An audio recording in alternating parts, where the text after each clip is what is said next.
Muito boa tarde! Começamos o nosso boletim aqui no telão, espelhando as notícias mais importantes do momento.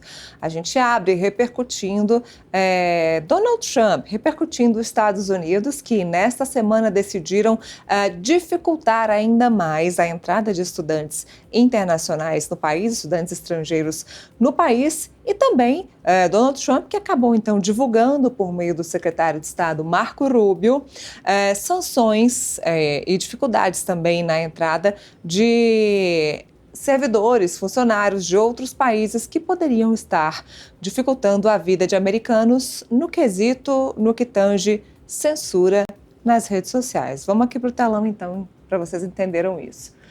Sobre a questão dos estudantes, agora é a vez dos estudantes chineses. Uma decisão dos Estados Unidos atinge universidades de elite e estudantes internacionais.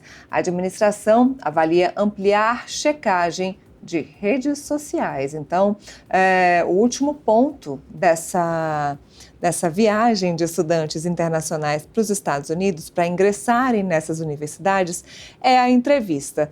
As entrevistas estão suspensas neste momento, então, por determinação de Donald Trump.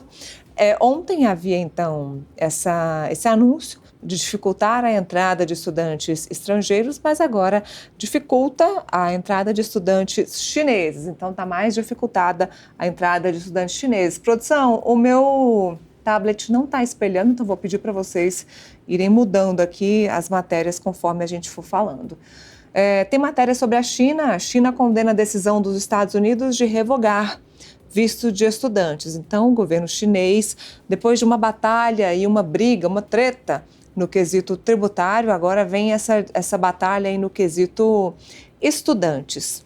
A China apresentou um protesto contra a declaração dos Estados Unidos que vai revogar o visto de estudantes chineses que estudam em universidades americanas. O Ministério das Relações Exteriores da China informou que se opôs formalmente a Washington em relação ao anúncio pelo secretário de Estado Marco Rubio. O porta-voz chinês, Mao Ning, acusou o governo Trump de usar a segurança nacional e a ideologia como pretexto para essa decisão irracional. Então, daqui para frente, vamos ver maior dificuldade dos estudantes estrangeiros de entrarem nos Estados Unidos. Já há uma dificuldade específica na Universidade de Harvard, que hoje é a mais famosa dos Estados Unidos, a universidade de ponta mais famosa do país. Já havia essa dificuldade instalada na instituição. Houve, inclusive, brigas na justiça sobre esse assunto e agora o governo norte-americano tomando mais essa determinação. Então, além da determinação de dificultar a vida dos estudantes internacionais, há também essa questão do anúncio de sanções contra autoridades estrangeiras que possam estar atrapalhando a vida de americanos nas redes sociais, como eu disse, no quesito censura. Em nenhum momento Marco Rubio, que era senador e hoje é secretário de Estado do governo Trump, citou nomes específicos, mas na semana passada ele havia citado sim o nome de Alexandre de Moraes, ministro do Supremo Tribunal Federal, depois de ter sido questionado por um parlamentar, por um deputado, se havia nomes específicos, se o ministro Alexandre de Moraes estaria nessa lista. Então, a gente vê agora sanções, barreiras, ainda mais barreiras num governo que está aí deportando migrantes do seu país, um governo que não quer a entrada de estrangeiros no seu país, entrada de estrangeiros, inclusive de mentes brilhantes, que poderiam estar estudando aí nas grandes escolas, grandes universidades americanas, mas que nesse momento serão barrados, nem que seja aí por um tempo. Vamos ver como é que essa história vai caminhar. A gente vem para cá para falar sobre esse assunto. Já temos o Lucas na linha, pessoal. Então a gente conversa hoje com Lucas de Souza Martins, que é professor de História dos Estados Unidos na Temple University. Oi, Lucas, seja muito bem-vindo mais uma vez aqui ao Boletim. Boa tarde. Boa tarde, sempre muito bom falar com toda a audiência aqui do Metrópolis. Lucas, fomos surpreendidos aí com essa decisão de Donald Trump, surpreendidos, mas nem tanto, né? Porque nada que diz respeito à entrada de estrangeiros nos Estados Unidos vai nos surpreender mais no governo Donald Trump. Mas eu queria que você explicasse para a gente se você, na sua opinião, entende que essa barreira, neste momento, que não permite que estudantes estrangeiros ingressem nas universidades norte-americanas, se isso pode prejudicar, inclusive, o próprio país, os Estados Unidos. Bem, Neila, isso tem muita relação com a forma como o próprio governo dos Estados Unidos enxerga toda a dinâmica que se passa em universidades que são extremamente tradicionais, como Harvard, como Yale, como Princeton, que são universidades que são interpretadas pelo Partido Republicano, que é hoje dominado pelo Donald Trump, como redutos de mentes democratas. E não é à toa que a história também vai apontar exatamente para isso. Barack Obama, por exemplo, se formou na Universidade de Harvard.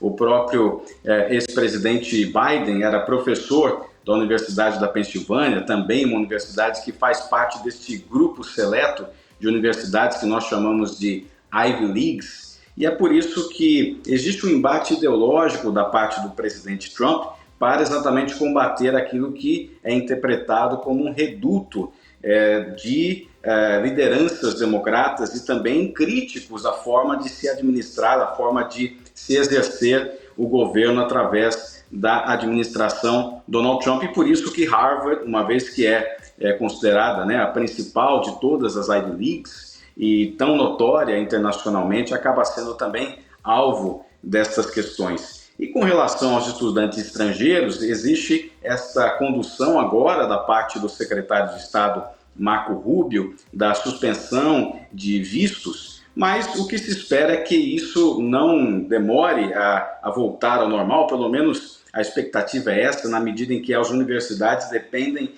intimamente do valor que entra em seus cofres que vem dos estudantes internacionais. Eles são aqueles que pagam mais caro para estudar aqui nos Estados Unidos. Mas também existe uma preocupação do governo com relação ao pensamento, àquilo que é expressado por parte desses estudantes nas suas redes sociais. Existe uma questão ideológica, um embate ideológico que envolve toda essa questão, mas consideramos também que as universidades, uma vez que elas dependem profundamente de seu orçamento e que está vinculado intimamente com a questão dos estudantes internacionais, que pagam mais caro do que os estudantes americanos para estarem nestas instituições de ensino, se imagina que essa suspensão será temporária, mas o embate ideológico persistirá.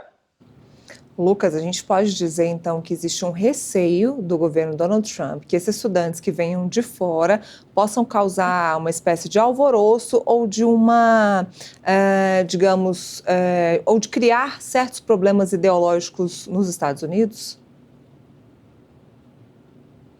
Existe uma preocupação do governo Trump com relação ao clima universitário, e não é à toa se nós analisamos, por exemplo, aquilo que aconteceu ainda no verão do ano passado, verão americano, quando nós tivemos a situação em que vários campos universitários ligados a estas universidades de elite, protestaram com relação àquilo que acontecia em Gaza, e isso acabou prejudicando o governo Biden e fez com que muitos jovens, muitas lideranças, né, mais à esquerda, se desassociassem do Partido Democrata, por exemplo.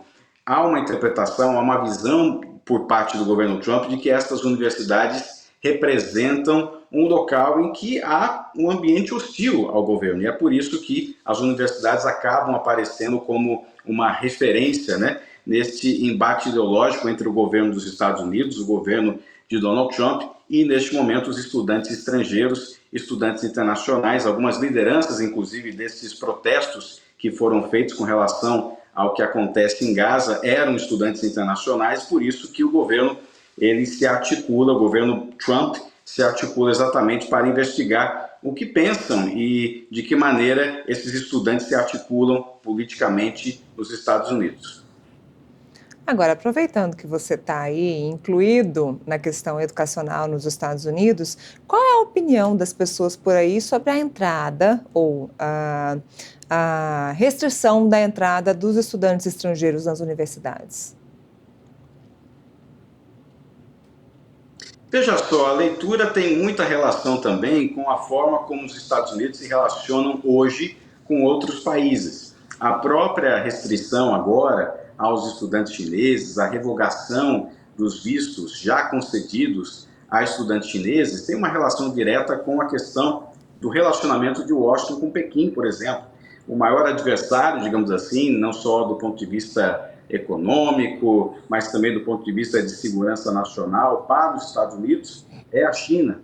Então, naturalmente, que os estudantes chineses sejam o alvo preferencial, aqueles que apareçam com mais evidência, aqueles que sejam lembrados em primeiríssimo lugar pelo Departamento de Estado, exatamente porque o governo Trump tem essa preocupação de que esses estudantes chineses estariam, e essa é a forma como o governo apresenta seu argumento, estariam se educando nos Estados Unidos, entendendo como o país funciona em áreas consideradas críticas, e embora o governo não tenha sinalizado quais são essas áreas críticas, nós podemos já pensar em, por exemplo, indústria de defesa, indústria de saúde pública, soluções que podem ser levadas à China, por exemplo, e exatamente aquilo que os Estados Unidos, aquilo que Donald Trump, o governo atual, não quer, considerando esse ambiente de competição entre Estados Unidos e China. Logicamente, este primeiro movimento, de revogação de vistos vinculados a uma nacionalidade específica afeta necessariamente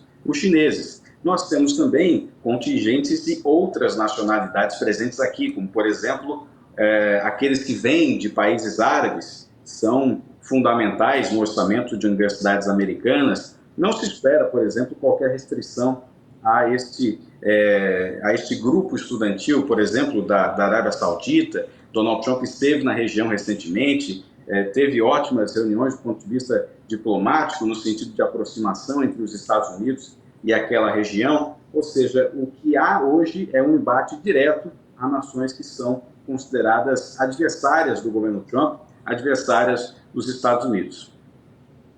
Bom, hoje teve então um manifesto do governo chinês falando sobre esse assunto, repudiando essa barreira criada nos Estados Unidos para os estudantes, principalmente os chineses. Você acredita que a China ela pode suprir essas vagas, tirando então esse caminho tradicional de estudantes que costumam procurar as universidades americanas, buscarem as universidades chinesas?